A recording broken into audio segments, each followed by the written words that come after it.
For today's Sim Racing Tip Fridays, I've got a tip that works quite well for me. Maybe it's not going to work for everybody, but I think it's worth trying.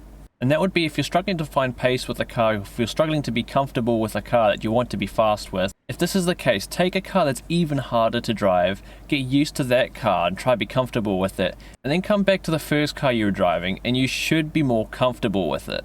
In most cases, this has actually worked very well for me, and I often end up being much more comfortable with the car and end up just being a lot more consistent as well, particularly with my car control, because I've gotten myself used to a car that's difficult to drive and developed my car control for that car, then coming back to a car that's a bit more tame like a GT3. Since I've built up my car control skills with a more difficult car to drive, I can use it with this car and adjust my driving a little bit where I need to help gain the most out of the car. So for this video, I'm going to be on iRacing and using the BMW M4 GT3 car. And another thing worth mentioning is that if you're going to try another car that's more difficult to drive, just do it. Make sure you're doing it on the same sim, because you don't want to go adjust yourself to different simulators, physics and handling, because in that case you'll put your driving style completely off. I also don't have my force feedback set up quite right with iRacing at the moment, but I'll get that sorted at another point. So firstly, I'm just going to run a couple laps with this M4 GT3 and see what kind of comfort I can get out of it and what kind of pace I can get out of it. Then I'm going to go jump in a more difficult car to drive and then come back to the GT3 and see what differences there are.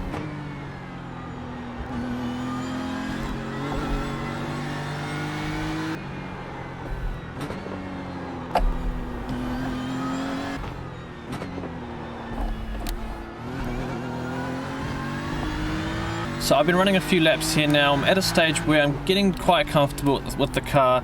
At the start I was spinning a wee bit, but that's mostly me just trying to get used to iRacing again. So I've spent a few laps here and I'm at a point where I can control the car fairly comfortably without spinning, but I'm obviously not very fast right now. So I'm comfortable with the car, but I'm not exactly comfortable with the car at its limits yet. And since I haven't jumped onto iRacing for a while, it's kind of expected for me to not be comfortable with the limits of the car just yet. So I'm going to finish this lap. It wasn't a very good lap, but I can kind of understand the car at this point. But now I'm going to go jump into a more difficult car to drive and see if driving a more difficult car helps me become more confident in driving a car like this. And what is that more difficult car? Well, I am going to be driving the V8 Supercar Mustang today, and I personally feel like on tarmac, V8 Supercars are the most difficult cars to drive in sim racing and probably in real life as well. That's up for debate, but I find them pretty damn difficult to drive.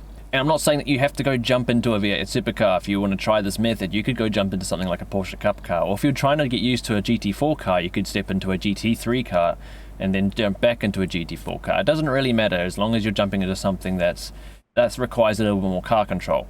And exactly how hard are these cars to drive?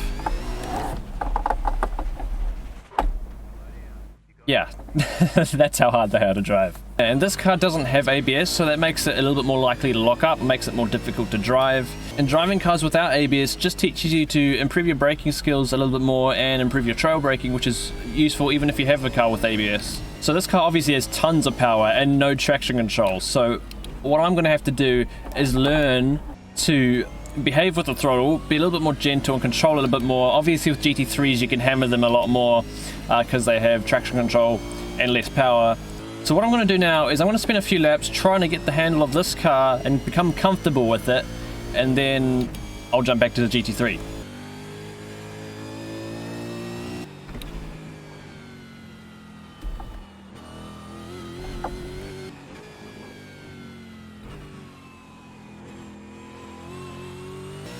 Right, so I've done a good few laps now, and I'm slowly beginning to become more used to the car. It's a difficult thing to drive, but I'm getting there slowly, and I'm at a point where I'm quite comfortable with how it drives. So I'm going to stop now.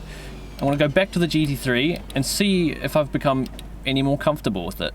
Back to the GT3 now. I'm going to pop a few laps in and just see what I'm feeling like with the car.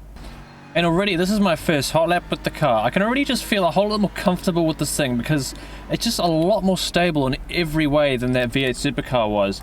And obviously I need to readjust my braking points and everything again, but I just feel a whole lot more confident in pushing this car now because I've gotten used to a car that's so unstable that I can really put this thing on edge for it to become as unstable as the other car was. So I would highly recommend for you to at least try this out. It might not work for everybody. Some people struggle to adapt to different cars quickly, so it might take you a lot longer to get used to another car, and then to jumping back to another car again might be a bit daunting and difficult for some people. But I feel like if you spend some time learning a harder car jumping to an easier car shouldn't be too much of a problem for you. This is definitely something that I find that works for me, and I've been using it not just with driving a different class of car. I remember racing on leagues on ACC. Sometimes when I was preparing for a track I wasn't too great at, or I was still getting used to, I'd jump into a more difficult car to drive and become a little bit more used to that, and then jumping back to my my league car, I would end up being a whole lot more comfortable and be finding new limits where I wasn't finding them before. Okay, so I'm just going to run through one more hot lap, hopefully get a nice clean lap together and see if I can improve on my previous best time.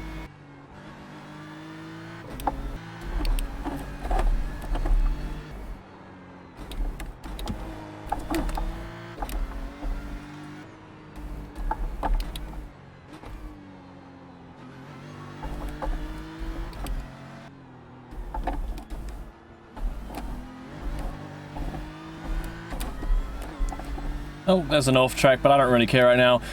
That was a pretty decent lap. I'm still making plenty of mistakes all over the place, but I'm finding a whole new limit to this car that I wasn't finding initially before I tried the V8 supercar, and I'm already doing 142s around here, where I think on my first session I was still in the 43s, so I'm already finding a whole lot more confidence in the car just from taking a little bit of time to step into something a little bit more difficult. And coming back to this thing, I already feel just a whole new level of confidence. Just something worth trying. I mean, it helps me. Sometimes I'll get a bit frustrated with a car, I can't quite get the most out of it. I step into something that's a bit more difficult to drive and then come back and I realize I can push the car a lot harder and end up being a bit more confident, sometimes pick up a bit more pace as well. So thank you guys for watching. Give this a go. Let me know if it helps or not. I'm not going to be doing one of these tip videos next Friday because I'm going to be away, but I plan to be setting up an Instagram account so you guys can maybe keep up to date with me during the next week when I'm away. So feel free to follow me there. If I've got it set up, I'll probably put it in the description. But anyway, thank you all for watching and catch you soon.